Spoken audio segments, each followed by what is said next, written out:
drops low in the palmetto sky. Friday night's calling and the towns go quiet. From Doug Shaw Memorial to John McKissick Field, Carolina football, it's the heart we feel. Pickup trucks line up, tailgates in a row, Hyatt Stadium's rocking, Abbeville's ready to go. The Sumter Gamecocks charge, Gaffney's standing tall, every small town's dreaming neath the lights of fall. Four-quarter Friday, where the heart beats pound, Carolina shuts down every town. From the first snap to the final play, we're living for the glory of a four-quarter Friday.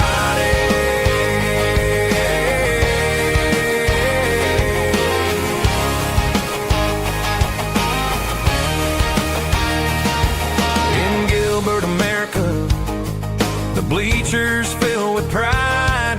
Cheerleaders shout, the band's playing, no one's staying inside.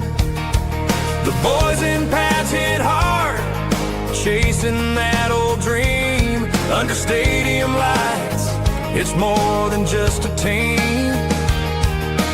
Mamas clutch their programs, daddies yell the calls, grandpas talk of legends in these hallowed football halls. From the low country marshes to the upstate's clay, four-quarter Friday lights the Carolina way. Four-quarter Friday, where the heart beats pound, South Carolina shuts down every town. From the first snap to the final play, we're living for the glory of a four-quarter Friday.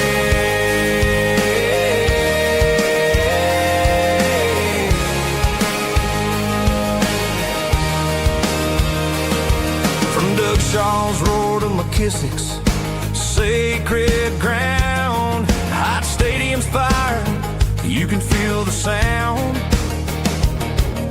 Sumter Gamecocks fly, Gaffney holds a line, J-Mo run the dang ball, we're screaming for a sign. Rivalries burn bright, the clock's ticking down. On four-quarter Friday, we're the talk of town. When the whistle blows and the scoreboard fades away, the lessons from the field guide us every day. Teamwork, grit, and pride, it's more than just a score. Carolina football's what we're fighting for. From the PD rivers to the upstate's misty hills, four-quarter Friday gives our hearts a thrill. Four-quarter Friday, where the heart beats pound, South Carolina shuts down every town. From the first snap to the final play, we're living for the glory of a four-quarter Friday.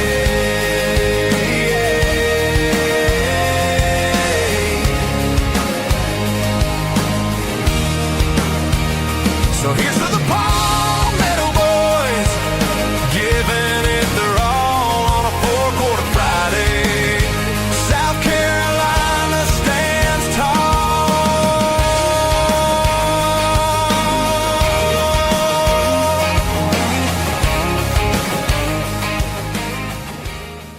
Welcome to Four-Quarter Friday, part of the Chief Sports Network.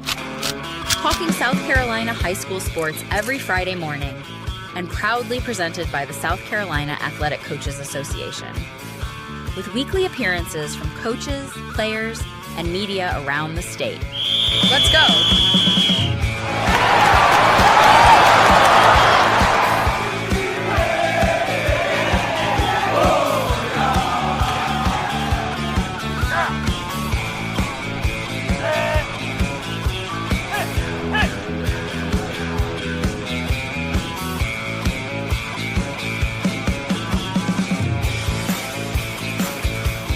To kick off the first quarter. Happy Friday!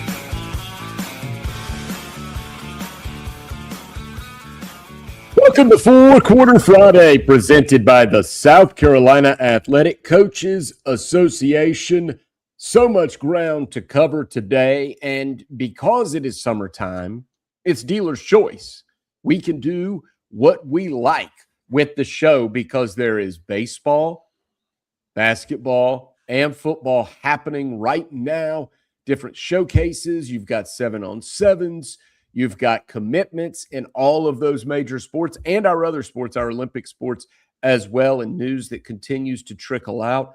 And we're going to cover a lot of ground on today's show because we're going to go over some of our can't miss football games for the first month of the season. We want you to be a part of that in the chat box. And we want you to, as the season goes on, let us know what games you're going to, because we've got an announcement about fourquarterfriday.com. We've got a solid date that we want to share with you. But before we do all that, we turn our attention to our basketball expert. I'm Matt Smith. That is the heartthrob, Rob Williams, 6'3", bringing it from the wing. He's got a lot of basketball news to share with us from the HD Law Studios.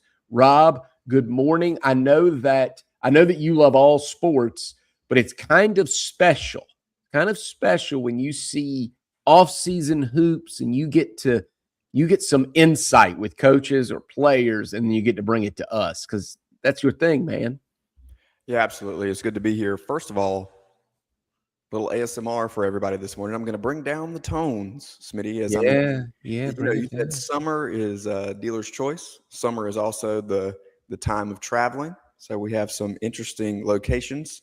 Luckily, we have virtual backgrounds, but you never know where we are, Smitty. And today I'm in a brand new office building where only a desk and a chair reside. So a little bit of an echo. Apologies for that. Anybody listening, especially if you're on podcast, we'll get that fixed for next week. And actually, I'll be on the road next week as well. So we're just gonna play it by ear in terms of location. But you're right. Summer's here, and that means we can bounce around. Basketball is a lot of fun for me specifically, as it is the sport that I played. When we look at, obviously, the 2027 class, we talked about Colt Fowler last week. But I'm turning my attention now, Smitty, a little bit to these 2028s as they came online June 15th earlier this week. They are now officially recruitable. And you start to kind of say, all right, let's survey a little bit here.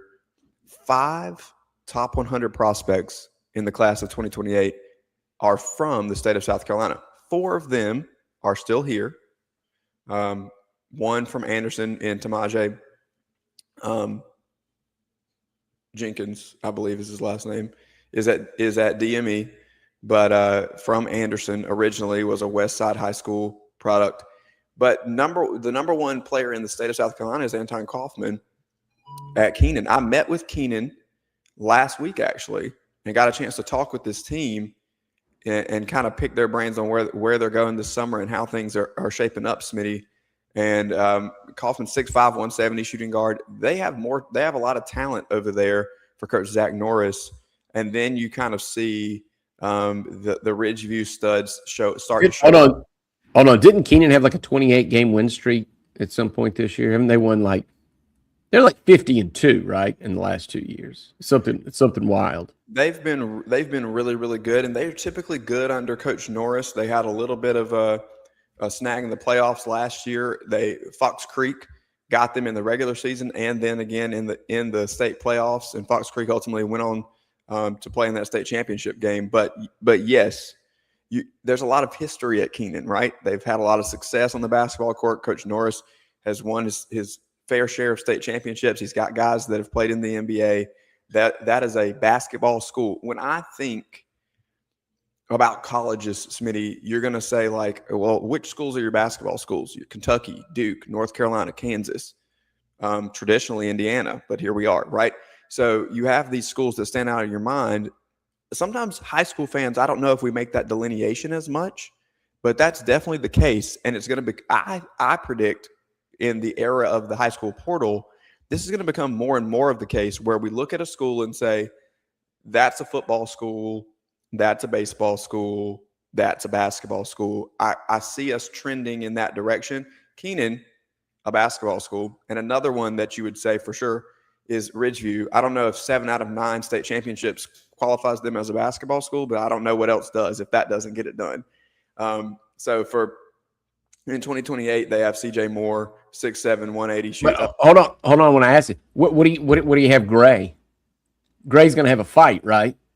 Football versus basketball. Yeah, they are. And well, you know what? Honestly, Smitty, I'm throwing both of them out, and I'm calling Gray a softball school. If we really want to, if we really want to narrow it down to one sport, you talk about an undefeated season. You talk about stacking state championships. What they've been able to do on the softball field at Gray Collegiate, that's where I would go there. But you're right. Strong on the football field. We've seen them this summer in basketball. They're going to be a force. Okay, they defeated Gray Collegiate defeated Burns last week in the South Carolina boys live period. 53-49, I believe, was the final over there. And so highly competitive. We know what Burns has. We talked about Colt Fowler and the cast. It's not just him. It's a group around him. And Burns went down to Ridgeview last year, I mentioned CJ Moore. They also have RJ Davis as the number 4 player in the state, 6'6" shooting guard. And then sandwiched between those two players is Caleb Allen, who's at Christ Church now, transferred from TL Hanna. So you have these top players in the state that are top 100 players in the country. Smitty, these are not just when I'm talking top players in South Carolina, we're not just talking about how, that here they are in our state and they stand out against the competition around them. No, they stand out against the competition nationally. Top 100 players are top 100 players. Antoine Kaufman is the top player in South Carolina. He's ranked one spot ahead of Kinston Knipple. Does Knipple ring a bell? Does anybody know who that? That would be Con Knipple's little brother. Okay, so there's a significant reason to pay attention to the 2028s in South Carolina. And, you look at the in-state schools and what they may be able to do with that. I think that when you talk about recruiting, I will be interested to see, Smitty, what specifically Clemson and South Carolina do with these in-state prospects. We've said recently that this looks like a baseball state when we talk about the depth of talent across the board. We know what football brings to the table, but historically, when you look at pro prospects or even players that have escaped the state and been significantly successful at the college level, basketball has a great argument to be one that rules this state as well. And you're going to see that again with the 2028 class. Right. And I think the reason that gets lost somewhat is because of what you mentioned. And look, basketball has always been different. Basketball recruiting has always been different because you even grew up with this. So much of the camps and then the academies. I mean, so many of the guys that we talk about that we love to brag on that we might have seen. I got to see Kevin Garnett at Malden, but he didn't play his last 2 years in our state. Right. And there are a lot of stories like that where guys that kind of got out of the state or for one reason or another, they never considered staying in the state to play collegiately. And so it's kind of like you lose the thread a little bit when you talk about how many great players that we have produced because of just where they go, like Jermaine O'Neal, right to the NBA, Exactly. But you could have seen him play high school ball right here in this state at Eau Claire. And then, what can you do if the guys go to LSU and North Carolina like Raymond Felton and all over the place? Got Devin Downey back in the state. And he went away to Cincinnati, but got him back in the state. But basketball's always been different. Everybody recruits across the country in basketball, meaning all the blue-blooded programs. And so it is rare that you get a pipeline in state, no matter where it is. Even like North Carolina it's like they're not built on North Carolina players. They recruit nationally. So it's just a different kind of sport. It's something you experienced and something you're experiencing now, but it's always fun for us, especially now that you see, we've got some great programs in the state, not just at South Carolina and Clemson, but great programs in the state, opportunities for kids to play. And then we get to continue to watch them play. But it's also, that it's flattering for these players when they come in and they start hearing from a string of ACC schools and they know that those guys are coming to their high school gym to see them play. So I never blame a kid for having his head turned a little bit when, NC State's here. That's pretty cool. That's pretty cool for these players. No doubt about it. And you think about, Smitty, up until recently with Steph Curry's run over the past decade, who was arguably the greatest shooter of all time? Well, that would be Ray Allen. There's another one from the state of South Carolina. More recently, though, Zion Williamson obviously made waves with what he did at Duke. But the argument that I would make in recent history that you cannot have happen if you are state of South Carolina schools is a guy like Ja Morant escaping your state. Goes to Murray State and then goes on to have great NBA success out of Crestwood in Sumter. So keep an eye on some of these kids. Like that is, by the way, that is what I always argue about. It's not the argument that I make when I say that I want kids to at least, not kids to consider in-state. I shouldn't put it like that. I want the in-state schools to consider the kids. That's what it is. I don't like it when players that have great talent leave the state, not because they didn't want to stay in state. It's because the state schools overlooked them. They were overlooked, and then they leave the state, and then everybody is left that saw them play in high school, watches them go into great success, and wonder what could have been had they made an impact inside the state at the college level, like often they wanted to do. Now, everybody chooses their own path, and if you so believe, God opens these doors, and it is, and like Ja Morant would probably tell you, hey, that's the way it worked out for me, and I'm blessed. I was blessed that it worked that way for me. I mean, I'm sure a lot of players would feel that way, but I want to remind our in-state coaches and in-state scouts that it's not so much that all of these players want to leave the state. It's sometimes they feel like they're not overlooked. They're not recruited. They're not looked upon as good enough to play at the schools here in our state. And then they leave and they go make an impact elsewhere. And I think for those of us that got to see them play in person, like you're talking about, that's the part that stings a little bit. You say, man, that guy could have been a ball. Like you mentioned Steph Curry. I know that story so well because I brought it up for years. I know that one that, Virginia Tech told him, we'll give you a preferred walk-on because your dad played here. We'll do that for you. We'll do you this favor. And he had to go, and he said that Coach Davidson Bob McKillop at Davidson was like the only coach that really wanted him. The only one that really, really wanted him. And that's the part I think that is a shame is where you want to go overlooks you. And so that's just a reminder. And you talked about him, Ray Allen, but who was it that went to LSU in the 90s too? From our state, we had a big time player leave and go to LSU. But anyway, there's many, and Jermaine O'Neal didn't go to college. But I'll just one more time highlight these so that we don't leave anybody out. I mentioned Kaufman, Moore, Allen, and Davis, the top four.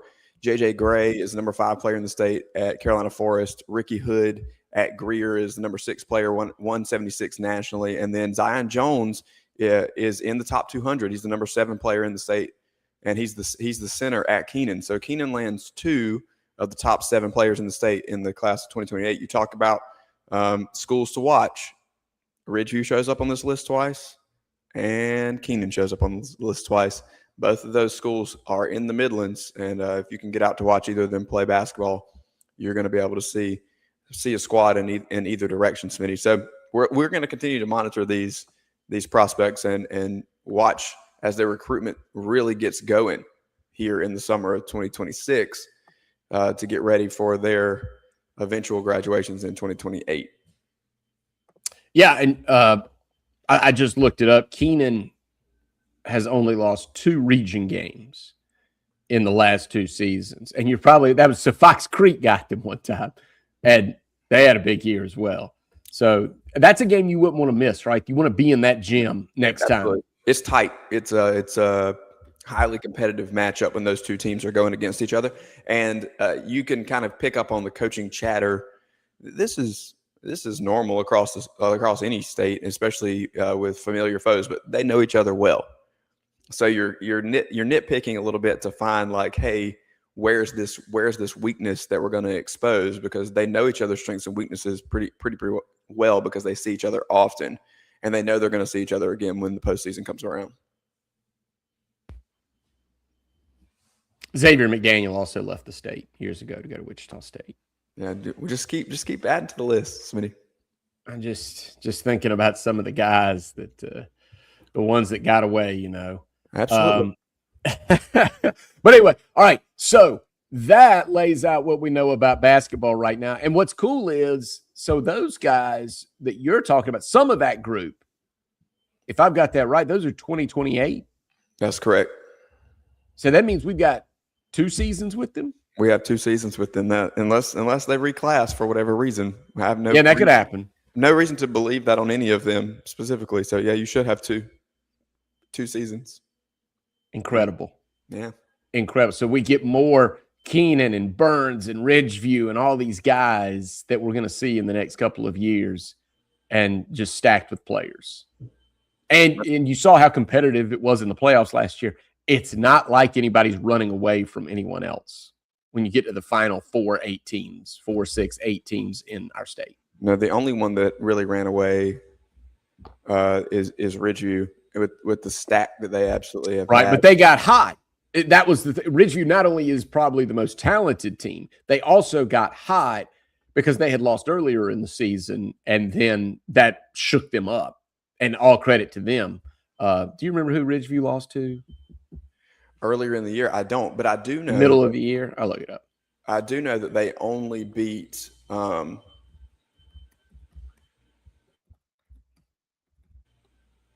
state champion in the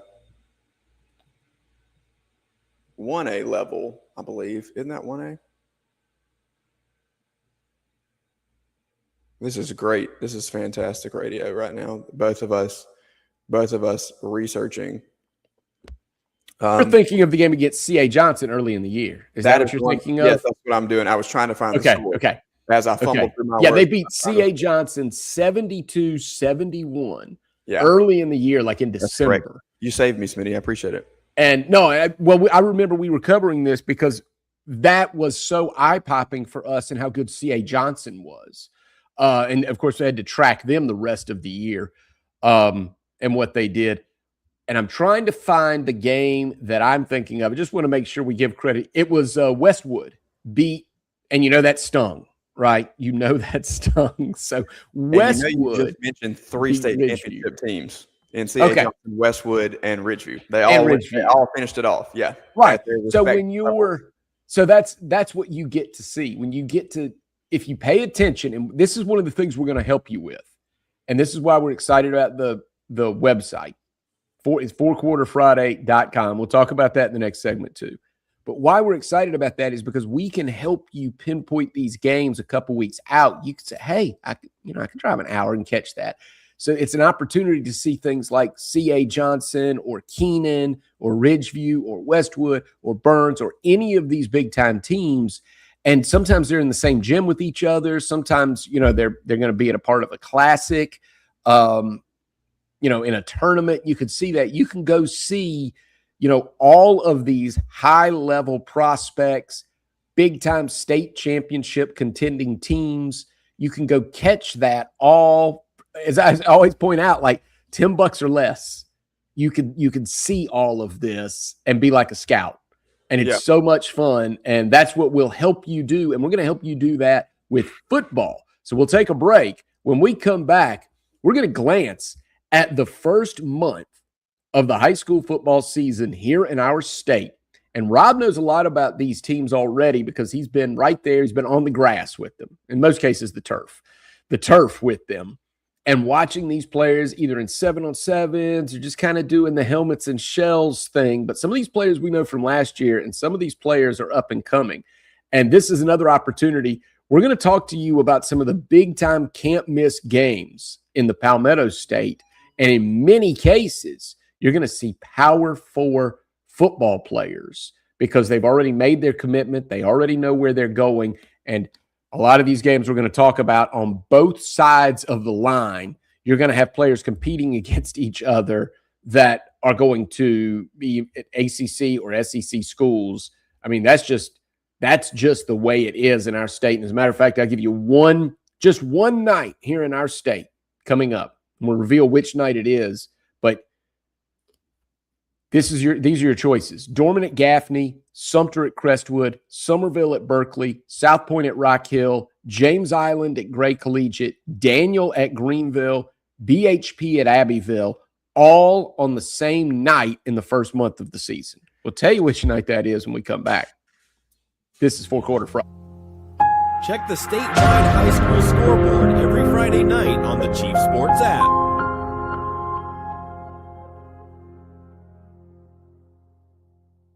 If you have experienced any sort of damage to your home or business, smoke, water, fire, or mold, visit RestaProsMidlandsSC.com, proud supporters of South Carolina high school athletics. Leading Edge Fundraising is the #1 fundraising solution in South Carolina for middle and high schools, club teams, and colleges. At Leading Edge, a personal representative does the work for you to make more money in just 1 hour. Leading Edge is your solution. It's a one-stop shop for over 10 different fundraising options that all run off the same proven process. Don't stress about insufficient budgets or lack of materials. Contact Leading Edge today and raise funds fast. Leading Edge, South Carolina.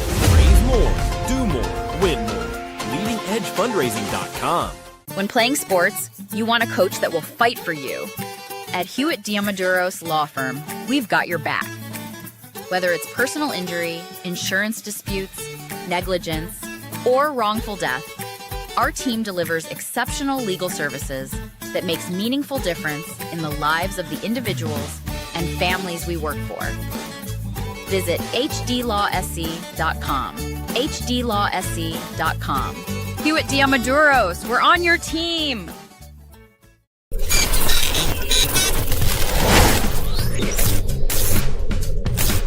Palm Casual Outdoor Patio Furniture proudly supports high school athletics across South Carolina.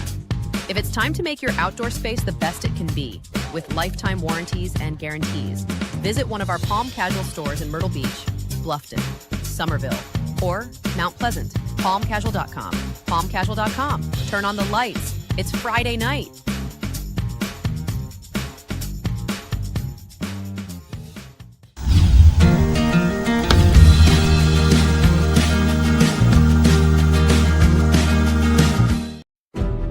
From the Low Country to the Upstate, from the Midlands to the PD, we've got you covered. This is our state. South Carolina matters to us, all of South Carolina. We love talking ball, and we love talking ball with you. Thank you for tuning into the Four Quarter Friday High School Show, every Friday at 9 a.m. on the Chief Sports Network. Proudly presented by the South Carolina Athletic Coaches Association.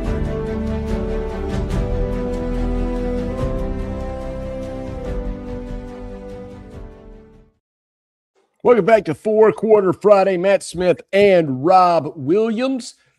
We keep teasing it. FourQuarterFriday.com is on the way, so we're going to have somewhere to share with you some place that we can stay with you all week long, and you can bring us information and we can share what we know with you, what we're seeing. And that's why Rob has been on the tour. He has been burning up the roads. He's saving his receipts for the gas mileage, and he has been putting his feet right there on the grass so he can see a lot of these teams and players. And Rob and I thought it'd be really cool to go over the first month of the high school season. Now, look, a lot of schedules aren't settled yet, so we don't know every game, but we know enough that he and I can look ahead and help share with you, hey, if you live in the Charleston area, there's a game to go to. If you don't have a team that you absolutely are a part of their, in the stands every week with them, that's okay. There's plenty in the Charleston area. If you live in the Midlands, we've got some for you. You live in the upstate or you live in Football City, USA. Trust me, you won't have to drive more than 20 minutes to catch a game every week where you're going to see big-time players that are committed or being recruited by Power 4 programs. And it's not just that. We've actually got some players in our state. I know we've got some East Carolina commits that I'm excited about watching. So it's not just the Power 4 players, but the players that are going to some of those group of 5 schools as well. And then of course, all that's going to get filled in later. You're going to get more and more players that are going to Furman or the Citadel or Wofford or anywhere else that we're going to get to see this year on the football field. So, Rob, we'll go kind of, early in the season, but I mentioned that 1 week of I listed all of those games. All of those games are going to be taking place on September 11th. Dorman at Gaffney, Sumter at Crestwood, Somerville at Berkeley, South Point at Rock Hill, James Island at Gray Collegiate, Daniel at Greenville in a famous setting, BHP at Abbeville. Are you kidding? That's Friday Night Lights right there, small town USA. All of those games are taking place September 11th. So when you look at that, where do you want to be? Which, by the way, we know that date, obviously on that night, there's going to be presentations and it will be solemn prior to kickoff. And then we'll turn our attention to what our state does best, which is get after it. But when you look at that, when I throw those games out to you, which one you say, all right, man, I got to be there? This is really tough. I think the thing that I love most about this, Smitty, as you roll through that, is there's a game for everybody here, no matter where you are in the state of South Carolina. We covered every region just right there in that week. There is a marquee matchup, not just a game. There's a marquee matchup in every region of the state on September 11th, and that's how it is most weeks in South Carolina football. There's probably 3 that really jump off to me here that I'm choosing between. Dorman at Gaffney is going to be one that I'm paying attention to. We've looked at the rosters for both of those teams. We've had a little bit of movement, especially in the high school portal. I know Gaffney has picked up a couple of prospects or a couple of players over there. So I'm looking at that one a little bit. Sumter at Crestwood sticks out to me. I've been on the campus of both of those schools. I've seen both of them. And you talk about running the football. We know what Sumter does traditionally. Drew Marlowe is back. We're going to see what he can do. But Crestwood, Smitty, senior running back Calvin Wofford's committed to Charlotte. And then sophomore running back Braden Bolts has 37 offers and every D1 school that you can imagine. So between the two of them, Calvin Wofford was a 1,000-yard plus back last year as the junior. He's coming back for his senior year, and then you have Bolts coming up behind him. So that's a 1-2 punch that you don't want to miss when you look at that matchup. And then the other one that just really jumps to me is South Point at Rock Hill, because when you look at South Point, they won the state championship last year. You take Jazavian Currents off of that roster, and you now are replacing the quarterback and the safety because he was playing both ways. But Leon Boulware, who we had on, is back at Rock Hill and ready to revive the program. And you have a lot of movement. We got Caden Watkins over there, but he's not the only one on that defense that is really stout for Rock Hill. My thing is, Smitty, there's been some movement in the portal between South Point, Northwestern, Rock Hill, just kind of some mixing and matching of players over there.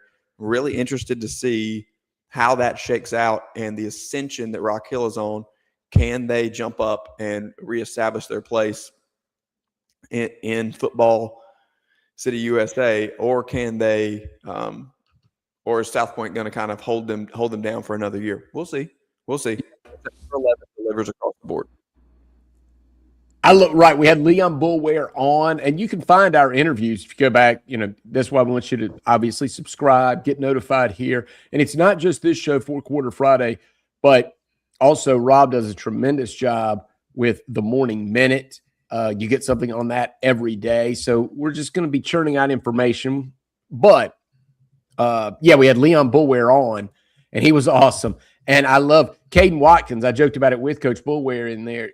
Caden Watkins, man, if you go to his he said, Coach Boulware said, man, if you go to a family reunion with Caden Watkins, bring your pen because you get autographs, because his uncle is Jonathan Hefney and his father was Tony Watkins, famed safety at South Carolina. Jonathan Hefney, big-time player at Tennessee and then on to the NFL. But Caden Watkins is not the only great player at Rock Hill. He's getting some of the attention right now, but Coach Boulware said, don't worry about it. There's plenty of them back there on that back end. So South Point will have its hands full. I think Rock Hill will be improved this coming year. And of course, South Point is reloading. So I love that game. That might be the one I choose.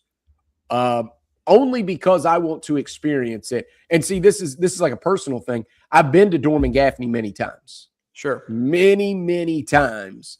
and it never disappoints. So that's one I certainly would recommend. I love the Somerville-Berkeley matchup. Both those teams went all the way to the lower state championships last year in their respective divisions. So they're looking to – and the pride there.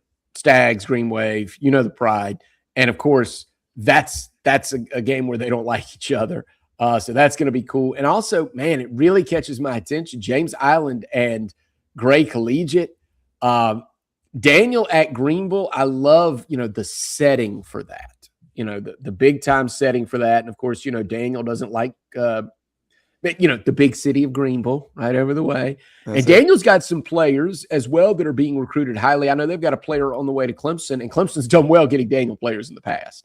That's worked out for them usually. No doubt about it. They've got a couple of guys, I believe, headed over there. And then we talked about the offensive lineman that they have that's committed to Army as well. So, you have some toughness there. When we had Daniel coach Chris Stone on with us just a few weeks ago as well, Smitty, it's loaded up. And you look at this 2027 class, there are quite a few prospects that really stand out to me when we look at these teams. We mentioned Caden Watkins. That whole area of Football City, USA is pretty full, right? Seth Tillman at South Point is a top player in the state. And then you have Xavier Means and Malik Ratliff, quarterback and receiver at Northwestern. And we know that Means just committed to East Carolina this week. And Ratliff is a recruit that I've really been watching. He's a receiver, but he's also starting to get a couple of looks at DB. So we'll keep an eye on that and figure out where he's going there. Just to kind of make our way around, I want to cherry pick a few. There's some kids that we've talked about and maybe some that we haven't as much here. If you look at the Midlands, you talk about some of those matchups with Gray Collegiate, but the two schools that are going to be really pumping it out, Irmo is absolutely loaded. Smitty, loaded. When you know about Jaden Bryant, you know about Nate Carson. Most recently, you've probably heard about Ty Phillips, the running back committed to Alabama. But I want to point out Ethan Singletary, a very smooth, long, kind of wiry wide receiver, just committed to East Carolina. Watch out for Singletary. He is fast, and he moves really, really well. He's going to be a weapon for them on the outside. And then you move over to Dutch Fork, where former Irmo wide receivers Malik Miller and Corey Miller are both now playing for the Silver Foxes. And Malik is a senior and going to be one of their top threats. And for sure, they also got a couple of transfers in from AC Flora, one of whom is Peyton Bishop, a defensive end, dealing with a little bit of turf toe right now. But he's still figuring out what that's going to be. I know he told Sports Talk, top of his list is Georgia Tech, Virginia, and Kentucky, looking to see kind of where he ends up landing in that recruiting process. Jackson Ross at Hammond is making an announcement here pretty soon, July 9th, which is his birthday.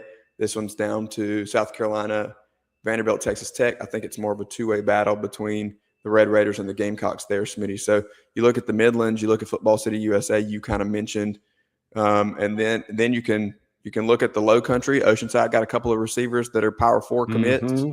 Amari Patterson at Bluffton is going to commit here this tomorrow. I would probably look for the Tar Heels to take that one. That's just my prediction today. And then you can kind of look in the upstate. We know about Spartanburg County.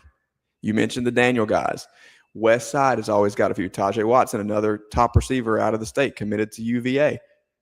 But let me just say this. I know we've talked about him a lot. Trenton Lynch at Spartanburg is another running back committed to Rutgers. Rutgers also has Dennis Lynn Jr. from Bowling Springs. But Burns has 4 prospects that you should be looking at. Just like I said earlier with Irmo, Burns has Trey Segarra, who everybody knows just committed to LSU. Aiden Wiggins is committed to Auburn. He's a corner.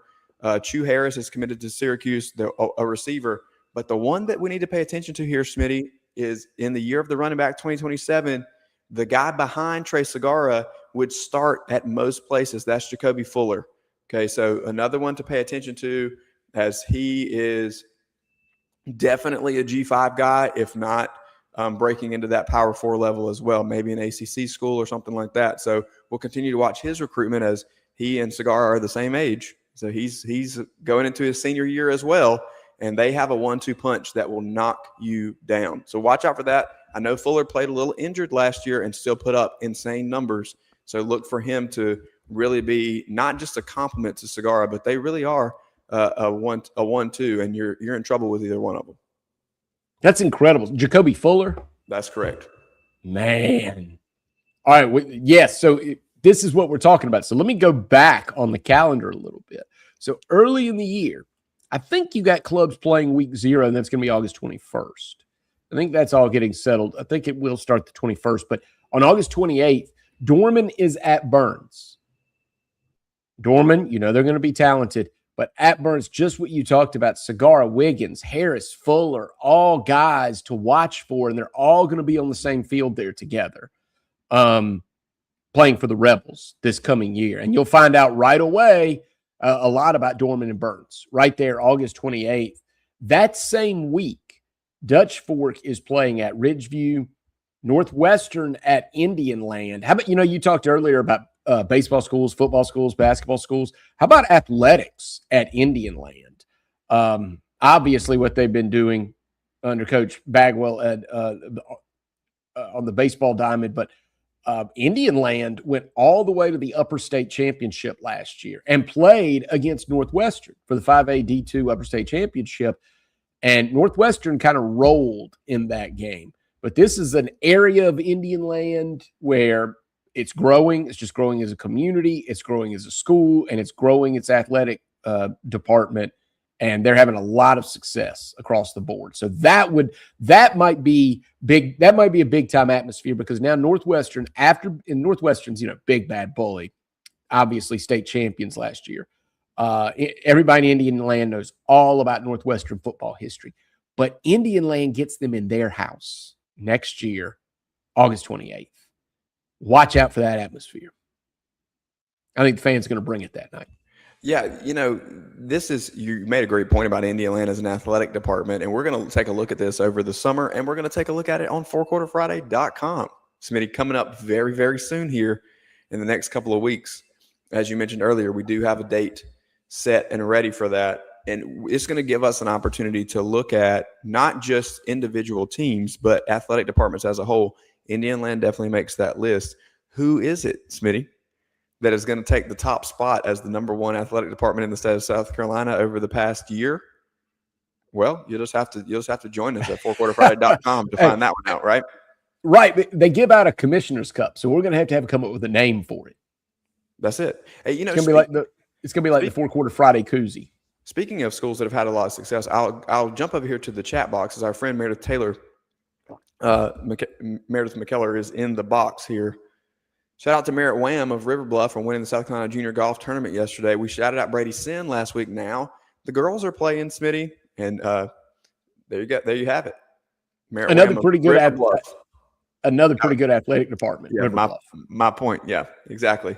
Timely. Thank you, Meredith.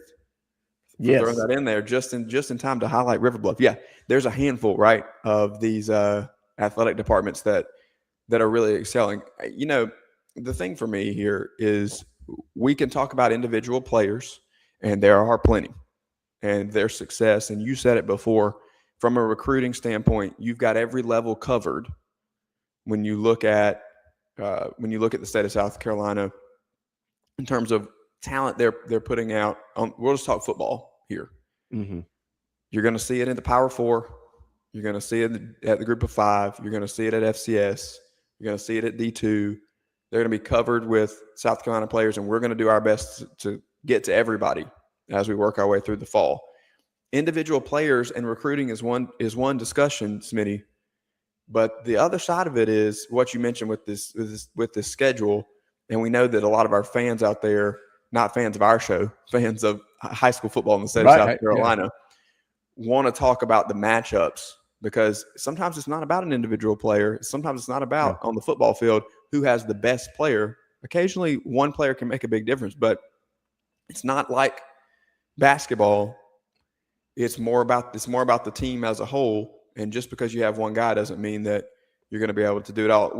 I'll say this here, and then I'll let you comment on some more of the schedule and who we think is going to provide the best matchups, best teams that we're looking at here across high school football.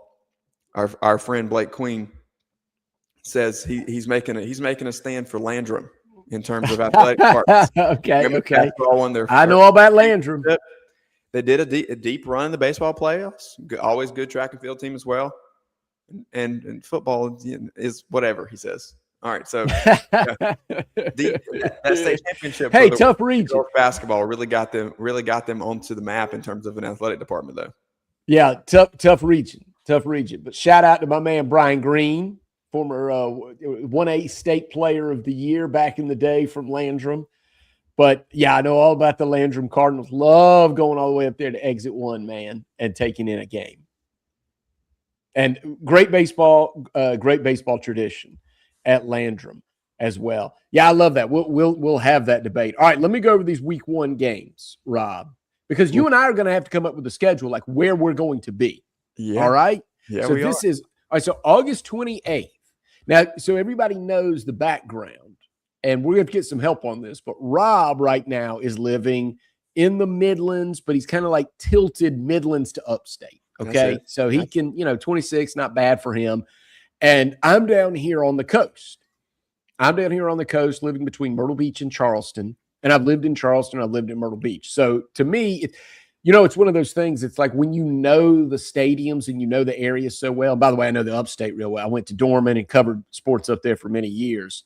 So it's nothing for me to get in the car and I don't need the GPS. Just set it right there. And I'm on my way to, Spartan High, Dorman, Gaffney, Boiling Springs, all it Burns. But so you understand, Rob is like tilted that way. I'm tilted this way, and I can get to all these. So when we discuss these, some of this might be legit, like we're kind of flirting with these games, but like Rob and I might say that's actually where I'm going to be August. Yeah, 28th. no doubt. All right, so August 28th, you've got Dorman Burns. So tell me where you're going to be. We'll play this. We're recording right now. Dorman at Burns, Dutch Fork at Ridgeview, which is close by for you. Northwestern at Indian Land. White Knoll at Sumter. Put White Knoll in there, okay? And you want to be at games at Sumter. That's just the way it is. You can't get a better atmosphere. Get a barbecue sandwich nearby and get to a game at Sumter. South Florence at James Island. This is a stacked week, too. South Florence at James Island. I put this one on there, and I said, give me the over in our notes. So the Bruins of South Florence averaged 41.6 points per game in the playoffs. That's the playoffs. It's the best competition. The James Island Trojans went over 40 points 8 times last year, and they want to do it again. We talked to their coach. That's what they want to do. So that game could be 44-41. South Florence at James Island, and not a bad place to visit, right? The traffic, it's going to be tough getting in there, but that's a beautiful place to be. Dillon at Myrtle Beach and Strom Thurmond, defending 2A state champs at one of the toughest places to play, one of the tough venues at Abbeville, the A. So where, if I throw it out to you, Rob, where are you going to be August 28th? Well, I'm going to say this. There will be a week when I go to Strom Thurmond. I visited them earlier this year on the tour. And being a guy who used to live in Edgefield, South Carolina, and working over there and being around that atmosphere, they have made some significant upgrades to what was already a heartbeat of South Carolina football type of town. You talk about small towns in the state of South Carolina. They've put in a new jumbotron. They've got the flashing lights. It's quite the scene over there, and I've not experienced it, so I'm intrigued. So I will get over there at some point. You mentioned Dutch Fork at Ridgeview is right there, pretty much in my backyard. And you look at Ridgeview. I was just there a few weeks ago with so much athleticism. Dutch Fork obviously is loaded year after year. Yeah, but I think for me, Smitty, in terms of the teams that we have looked at over the course of the spring, that Dorman Burns matchup is tough to turn down. At Burns, this is another year in the new Nixon Field. Turned it 90 degrees, brand new turf. It's beautiful up there. They got a little South Carolina flavor, a little Clemson flavor in the entrance up there at Burns. So we shall that if I had to pin it right now, that's going to be where I'm at. We've talked about the talent on the Dorman roster. You got a couple of offensive linemen that we really need to watch. Nick Means at the running back position is really good. You got some linebackers there. Oh, and by the way, Carter Nash. Time and time again, right? there is talent with Dorman to make a run this year, and that's most years, but I think that they have some growing and emerging talent, not only in the 2027 class, but they're going to have some younger guys that are going to really step into big roles this year. For Burns, it's that senior class that is just, they've got some younger guys that are going to do some things, but that senior class has really got something at the top, and they're gunning for a deep, deep run while they've got those guys. So it'll be a statement. New regions, Smitty. We have new regions in 2026. So yeah, that's another thing. That's why this game is so early. You don't normally get Dorman Burns right off the rip, but that's a rivalry that they're not going to let go of. So this game feels a little different this year. It's not a region decider, as Burns is now aligned in a region with a lot of the Greenville County schools. No, I tell you what I think it does is that's an early barometer for those teams, Dorman and Burns. And then what you get is the whole time you're thinking they could meet and get in the playoffs the whole rest of the season. Now that's on your mind because they're no longer in the same region. And you want to see them. You want to see them play. I'm going to go. It's going to be a drive for me. So I might have to do I take the wife to IKEA in Charlotte, drop her off for the day. I'm going to go Northwestern at Indian Land. I just think the atmosphere first of all, Northwestern fans are going to travel, but then you have Indian Land, and I think that whole town is going to say, "This is it. This is our moment. This is where we prove ourselves." And I think the intensity is going to be there. The friction in the stands is going to be there. I think it will be palpable. I think that is one of the all-time atmospheres coming up. And I think it's happening early because of the history of Indian Land just growing, knowing all this time what Northwestern is. I mean, I'm sure there's plenty of people. They know some people from Northwestern, and it's a rematch from last year's playoffs, and they get it going early.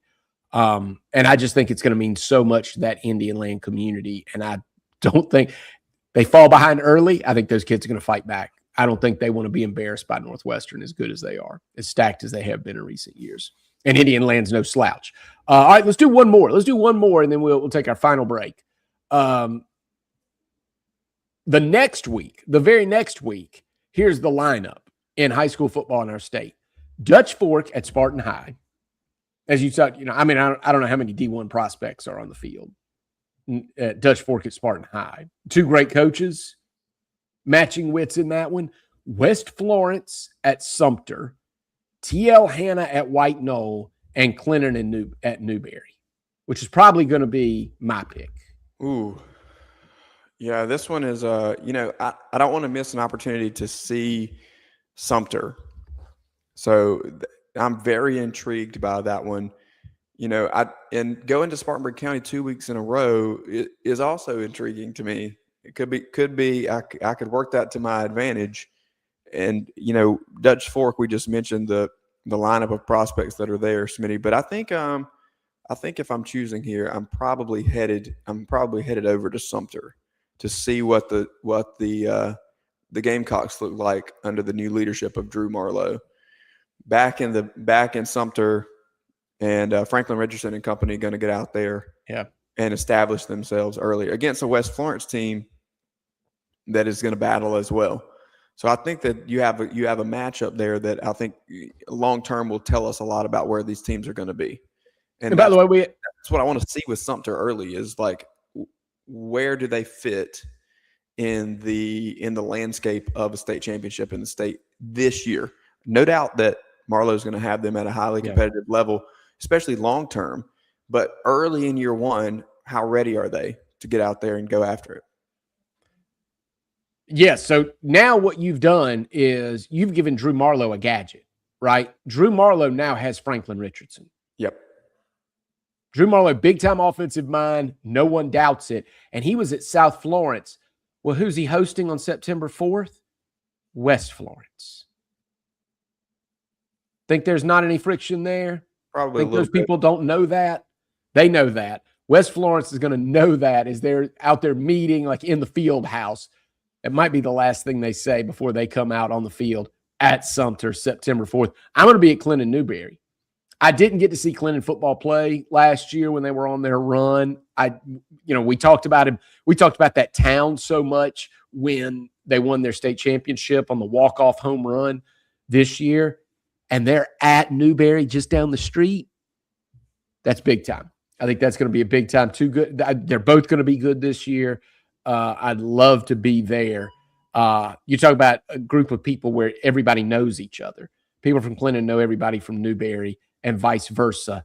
And they're going to get it going on the field. And that, to me, that's a lot of fun. Kind of harkens back to the old Newberry PC rivalry too. Kind of a mini version of that. We'll take our final break. When we come back, we will reveal to you some news. We know we have talked a lot about fourquarterfriday.com and been excited about it. And we hope you're excited. And now let's put a name on it. Let's put a number on it. We'll reveal the date that the website is coming when we come back next. Leading Edge Fundraising is the #1 fundraising solution in South Carolina for middle and high schools, club teams, and colleges. At Leading Edge, a personal representative does the work for you to make more money in just 1 hour. Leading Edge is your solution. It's a one-stop shop for over 10 different fundraising options that all run off the same proven process. Don't stress about insufficient budgets or lack of materials. Contact Leading Edge today and raise funds fast. Leading Edge, South Carolina. Raise more, do more, win more. LeadingEdgeFundraising.com.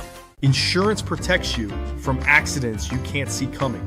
Bill Maloney with South Carolina Farm Bureau can handle it all with home, auto, and life insurance options. Bill is the ultimate family man, and he'll treat you like a part of his family too. Call Bill and feel safe on the road and at home. South Carolina Farm Bureau is offering new auto rates across the state, so don't wait. Call 803-637-6246. Bill Maloney, protecting your family like it's his family.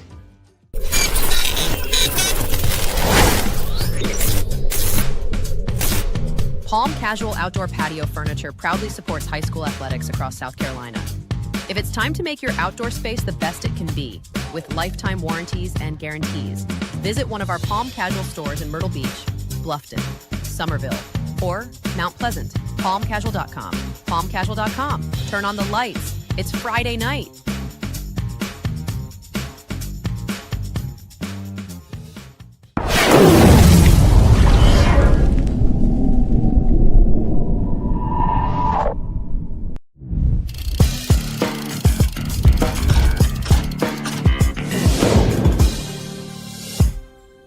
Welcome back to Four Quarter Friday, final segment. We've gone over some of the early games that we're looking forward to. Can't miss opportunities in high school football. Rob Williams has told you all about the elite players that are going to be on the hardwood for the next 2 seasons coming up for us in the state of South Carolina. All this information and more is going to be at Four Quarter Friday in written, in video, in visual form for you just to bookmark and to have and to own and be a part of it. And that will be launched on July 1st. We have confirmation. It is exciting. It is stressful for me and Rob because we've got a lot of work to do now. But for you, it means that you can just sit back, pop open the webpage, fourquarterfriday.com, surf around and get all kinds of great information and everything that Rob and I are going to get from the coaches and athletic directors and information about players. All of that we're going to spill onto the pages at fourquarterfriday.com, and there'll be plenty of opportunities for your voice to be heard as well with a message board, and you can reach out to us, and it's going to be one of those opportunities we've got to bring more to the community of this state because it's going to fill a need. Both Rob and I know everywhere we go, people talk to us. They don't like high school sports in this state. They love it. They live it. They breathe it. They know people who have kids who are playing. It is so important. And the more Rob and I learn and follow these teams, the more we get hooked and love it. And we can't be everywhere, but that's going to be the goal fourquarterfriday.com is going to try to do it all. And Rob, I'm pumped. You're pumped. But as soon as we get off the air here, it's like I got to start doing work because July 1st is going to happen fast. Well, here's the thing, Smitty. It is going to happen fast, and I'll say this before we get off the air. Here in the chat box today, we've had talk about Landrum, about River Bluff, you name it. Harrison here says Chapin had a pretty good spring, but here's the comment that I want to highlight for us right here. Okay. Greg says, NA owns Strom Thurmond. We have a lot of work to do, Smitty, but you guys listening out there have a lot of work to do too, because message boards will also be a part of fourquarterfriday.com, and you'll have an opportunity to rep your school and talk a little smack. Just like that, Craig. We appreciate you jumping in there.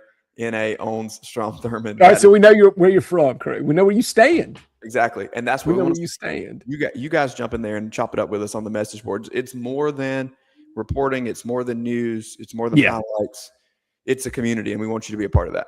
No, this what is going to set fourquarterfriday.com apart. And everybody may not know our stories. I'm from this state. Rob is from this state. And when you live in South Carolina the way that we have our whole lives, you pick up all of these. It's like all of these schools have little identities. Coaches have identities. Everybody, that follows high school sports, they've got strong opinions about the rival. And all of that doesn't really have a place because so much of what is done, I'm not going to call anything out, but it's like you can go find information about high school sports. When you try to do that, it doesn't have the personality behind what really happens, like what we see in our chat box. We're going to try to lend the personality to it. I mean, Rob, you played at Union County. I have a lot to say about Union County. Not going to say it here, but I think we all know what people from Union County are like. And I went to Dorman, and Rob knows what people from Dorman are like. And that personality, all of that, kind of the subtext, is going to have a place on fourquarterfriday.com because we're not just like going to, as you said, report on what happens. We're from here. And the fact that we're from here and the people watching right now and are going to visit those message boards are from here means that we all have a shared interest. So we got to get out of here, Rob. Final thought from you. Maybe we've got commitments coming up this week that people can follow on the Morning Minute. That's it. The main one would be Amari Patterson tomorrow, so that's something definitely to keep an eye on. And we're going to keep an eye on not just the football commits, but you got some baseball players that are kind of committing right now. Again, Luke Thompson this morning staying in state at USC Sumter, so we'll continue to keep an eye on those as well. Baseball field, football field, you commit. We're going to talk about it. All right. Thanks for everybody for being a part of the chat today. That is Rob Williams. I'm Matt Smith. fourquarterfriday.com happening July 1st. It drops the 1st of next month. Inside the Gamecocks is next on the Chief Sports Network.